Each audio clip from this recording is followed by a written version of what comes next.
Votre fidélité nous honore, madame, messieurs, chers téléspectateurs de la Best Entertainment Television BTV, en direct de Bujumbura.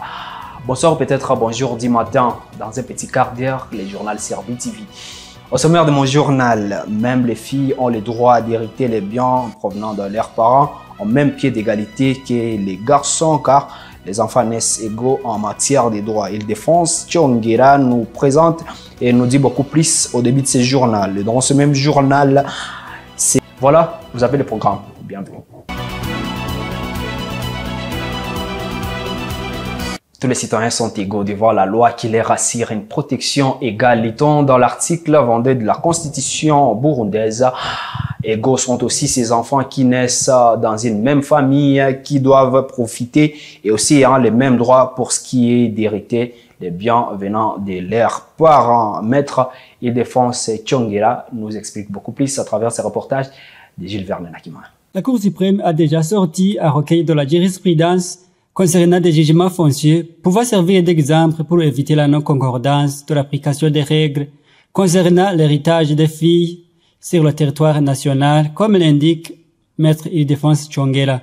La Cour suprême, en se fondant sur la Constitution, sur les conventions internationales ratifiées par l'ONU qui font partie intégrante de la Constitution, a déjà sorti un recueil de jurisprudence où il a trié des jugements ou arrêts qui consacrent l'égalité entre la fille et le garçon d'un même père. Donc vous comprenez que la jurisprudence a devancé la coutume maintenant. Au lieu que cette matière soit régie par la coutume, on a constaté finalement que la coutume n'était pas harmonisée, que ce qui se faisait au Burundi, plutôt à Bujumbura, n'est pas ce qui se faisait à Muyinga, n'est pas ce qui se faisait à Bururi ou à Makamba. Pour dire que la Cour suprême, à travers ce recueil, a voulu harmoniser les pratiques qui étaient disparates, les pratiques des cours et tribunaux, pour donner une orientation à toutes les juridictions de la République du Burundi en rapport avec la succession de la fille burundaise.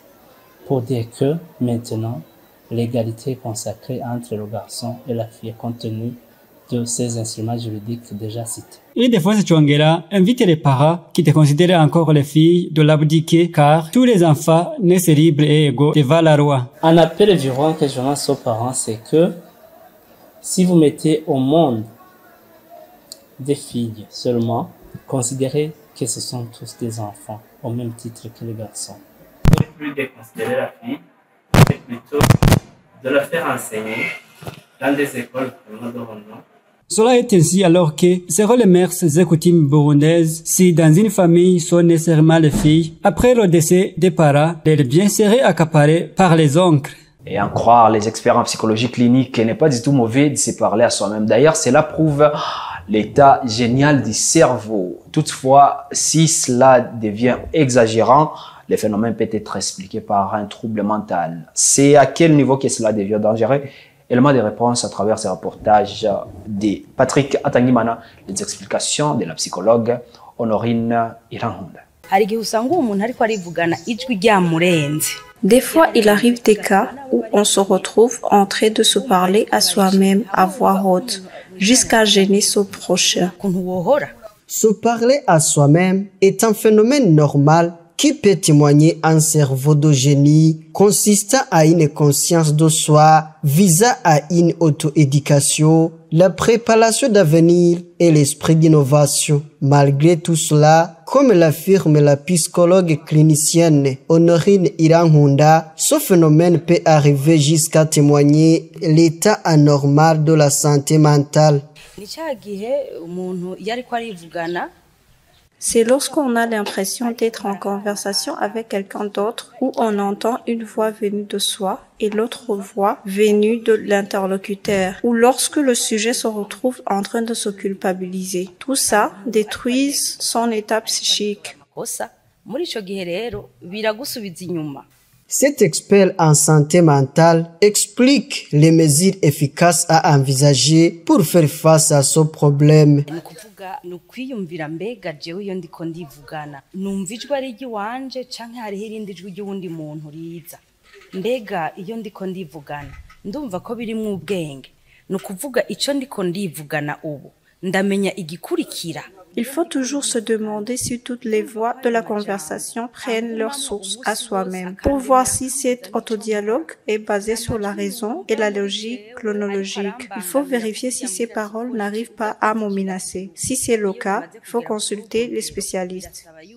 Wegera abahinga babinonosoye bashobora kugufasha kugira ngo ushobora gutera intambwe uve muri uko kwivugana gutera ko gusubiza inyuma uje mu kwivugana kuguteza imbere. Le contrôle et la gestion de ses pensées, de ses paroles, de ses comportements, de ses relations avec les autres en société sont les 4 piliers efficaces pour vérifier l'état de santé mentale d'un individu. Et si un jour vous vous voyez dévancé sur la ligne d'attente par des personnes atteintes d'albinisme, eh ben, ne vous étonnez pas ou alors bref, ne vous fâchez pas puisque ces personnes sont privilégiées dans certains coins et recoins de la mairie de Bujumbura, comme par exemple lors des montées dans un bus. Par ailleurs, dans d'autres coins, ils sont confrontés à des problèmes. Ce jeudi 13 juin 2024 est célébré à travers le monde entier la journée internationale de sensibilisation à l'albinisme. Elvis Mouyanez. Chasse pour les albinos, c'est pas encore fini. Avec la vision qui est basse, elle soit agressée tant sur la ligne ou bien elle soit volée parce que elle voit pas très bien. Et heureusement, la mairie de Bujumbura a ordonné aux agents qui se chargent de contrôler les circulations ou bien les alignements. Devant la chambre basse du Parlement, dans son assemblée plénière du 12 juin 2024, la Cour des comptes a montré comment préparer les budgets de fonctionnement de l'État. Benoît Sidegwa. Les frais de fonctionnement de l'État ont une certaine stratégie d'être collectés. Le vice-président de la Cour des comptes l'a dit quand il était invité devant la chambre basse du Parlement dans une assemblée plénière tenue ce mercredi le 12 juillet de cette année.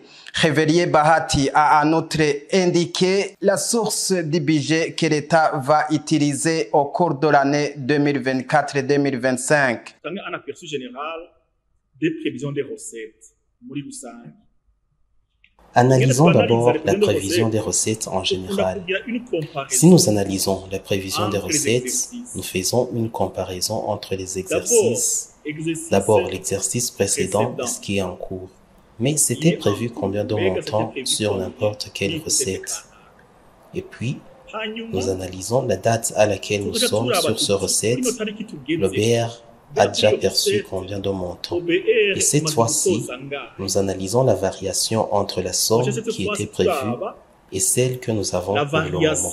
Les recettes intérieures et les recettes fiscales dans l'exercice précédent, les recettes intérieures, c'était prévu 1955 milliards, mais dans le projet de la loi de finances s'inscrit 2505 milliards. C'est-à-dire qu'il y a une variation en augmentation de 549 milliards. Sur les recettes fiscales, c'est de même.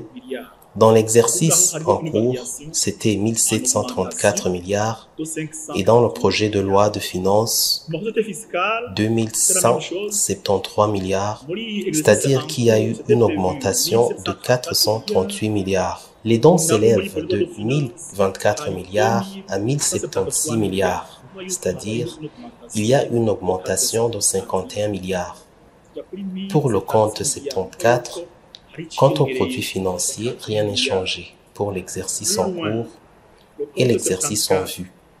Pour le compte 78, concernant les produits exceptionnels, il y a eu une diminution de 56 milliards. Pour le compte nommé autre, se trouve un montant de 251 milliards pour l'exercice en cours, mais pour l'exercice en vue, il y aura une diminution de 7 milliards de francs. En général, avec le total que nous avons sur toutes les ressources nationales et internationales, l'exercice qui est en cours, les prévisions s'élevaient à 3 371 milliards, mais l'exercice prochain, le montant sera de 3 941 milliards, c'est-à-dire qu'il y a une différence en augmentation de 569 milliards. Vous saurez que le projet de loi portant fixation du budget général de la République du Burundi 2024-2025 fixe les ressources à 3 941 116 625 460 francs et les dépenses globales à 4 389 987 380 539 francs. Chacun peut être expert dans son domaine. Tu peux être expert en toute analytique. Tu sais qui sera la prochaine star de la saison. Tu peux être expert de tous les matchs. Tu es un expert en statistiques ou en opinion des autres. OneXBet t'aidera à démontrer ton expertise. Exprime-toi. Tu es l'expert. Hello. Can you have Blaugrana Crew, please? Blaugrana Crew! Blaugrana Crew! Blaugrana Crew!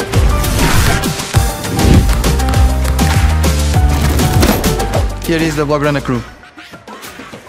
Rejoignez le Blaugrana Crew, participez à la promotion et gagnez des prix offerts par OneXBet et le FC Barcelone.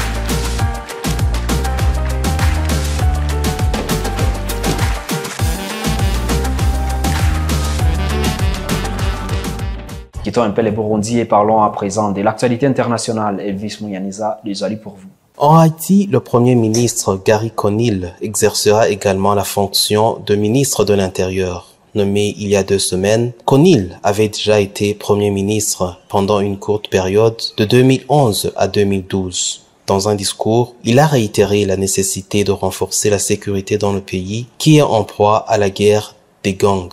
Haïti attend toujours l'arrivée d'un premier contingent d'une force multinationale menée par le Kenya. Cette mission soutenue par l'ONU et dans laquelle les États-Unis sont très impliqués sur le plan logistique, sans toutefois fournir d'efforts, doit épauler la police haïtienne dans la lutte contre les gangs qui terrorisent la population. Et en France, Éric Ciotti vient d'être exclu à l'unanimité du bureau politique des Républicains en vertu de l'article 5 du règlement intérieur, écrit sur X la sénatrice Agnès Evren depuis le bureau politique du parti. À la sortie du bureau, la secrétaire générale Annie Genevard a lu une déclaration collective refusant les combinaisons de l'appareil et les alliances contre nature. Éric Ciotti s'est très mal comporté. C'est l'énergie du désespoir, a interprété Agnès Evren, sénatrice du parti, sénatrice de Paris, au micro du public Sénat. On imagine sa déception. Mais la politique, c'est aussi une affaire de comportement. Éric Ciotti s'est très mal comporté. Il a pris cette décision si grave pour les Républicains sans consulter aucun des responsables politiques. Elle a conclu, Éric Ciotti ne s'est pas comporté de manière conforme à la charte de valeurs des Républicains. Ça a été l'union sacrée pour décider avec clarté et immédiateté d'exclure Éric Ciotti du mouvement. Ainsi prend fait ce journal, madame et messieurs. Merci de l'avoir suivi avec intérêt. D'ici là, portez-vous bien. Prenez soin de vous et de vos proches car demain est une nouvelle vie.